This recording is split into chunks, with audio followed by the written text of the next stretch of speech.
प्यारे बच्चों, कैसे हैं आप सब। आशा करती हूँ आप सब अच्छे होंगे, स्वस्थ होंगे। स्वागत है आपका इस कक्षा में। आइए आज हम पढ़ते हैं हिंदी व्याकरण का पाठ 19 अनुच्छेद लेखन। लघु लेख को ही अनुच्छेद कहते हैं।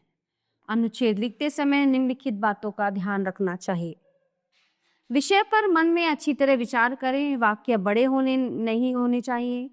भाषा सरल और स्पष्ट होनी चाहिए। विचारों का आपस में तालमेल होना चाहिए। किसी वाक्य को बार बार नहीं दोहराना चाहिए। अनुच्छेद और निबंध में अंतर।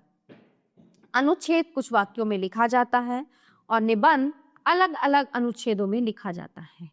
अनुच्छेदों के कुछ उदाहरण दिए जा रहे हैं, आप इन्हें पढ़िए और समझिए।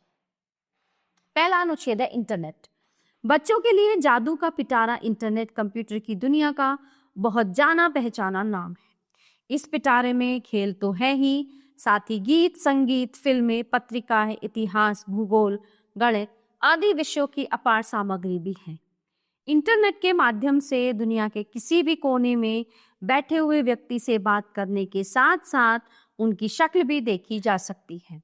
इलेक्ट्रॉनिक मेल का ही संक्षिप्त नाम है ईमेल, जो इंटरनेट की सबसे लोकप्रिय सेवा है। इंटरनेट का आविष्कार सन 1969 में अमेरिका में हुआ था। भारत में इंटरनेट की शुरुआत सन 1995 में। हमारा राष्ट्र पक्षी मोर। मोर हमारा राष्ट्र पक्षी है। मोर की सुंदरता अनुपम होती है, जो सबका मन मोह लेती है। उसकी गर्दन नीले रंग की होती है। मोर के पंख बहुत ही चमकीले होते हैं।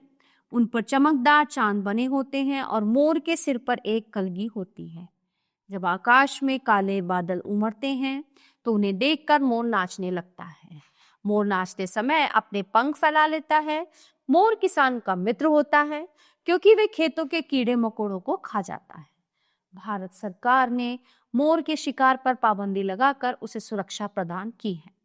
क्रिसमस। भारत अनेक धर्मों का देश है। यहाँ होली, दिवाली, दशहरा, ईद और क्रिसमस के त्योहार बड़ी धूमधाम से मनाए जाते हैं। क्रिसमस के दिन ईसाई धर्म के प्रवर्तक ईसा मसीह ने जन्म लिया था। ये त्योहार 25 दिसंबर को मनाया जाता है। इस दिन लोग गिरजाघरों को खुशी खुशी सजाते हैं तथा वहां प्रार्थना सभा आयोजित करते हैं। इस दिन घरों और बाजारों को खूब सजाया जाता है। क्रिसमस ट्री को सजाकर उसके चारों ओर उपहार रखे जाते हैं। बच्चों के लिए टॉफियां और उपहार छिपा कर रख दिए जाते हैं तथा सेंटा क्लॉज की कहानियां सुनाई जाती हैं। फिर सेंटा क्लॉज उपहार लाकर बच्चों को देते हैं। इस दिन बाजारों की रौनक देखते ही बढ़ती।